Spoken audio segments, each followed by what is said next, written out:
Grace was in year 5, she had this really big group project that they were doing that was going to basically take the whole of a term, looking at a specific country and lots of aspects about the country, putting together some sort of multimedia presentation as well as a speech. And I had some concerns as to how she was going to be involved and how that was all going to work for her learning. For Alison and I, we were both looking at the same goals. We were both looking at how we could support Grace, how we could teach Grace, so that the learning goals that we set for her were both achievable, and she was going to feel better in herself, that she was actually learning what the rest of the class was learning, doing what the rest of the class was doing. One was how was Grace going to manage the speech that she would have to contribute to at the end of the unit of work.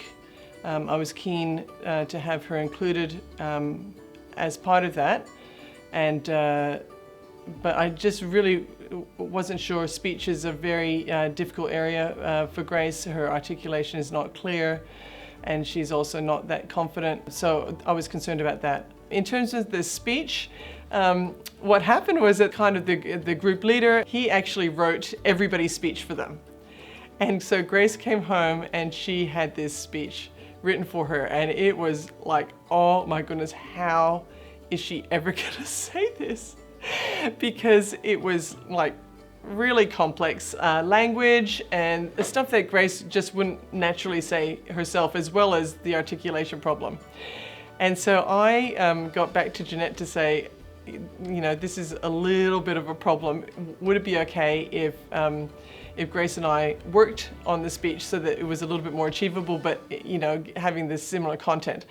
And the communication that Alison and I had only made the whole learning experience much better for Grace as we looked towards her goals and achieving the goals that we'd set for her. And so that's what we did. And we worked together with Grace's speech therapist. We wrote some very basic palm cards, which actually had some pronunciation stuff in it to try and help her. And in the end, the speech worked out well as having the visuals behind her to actually aid in the understanding of the rest of the class as to what Grace was saying. So that worked out really well. She was pleased with herself, and everybody thought that Grace had done a great job, so that was really good.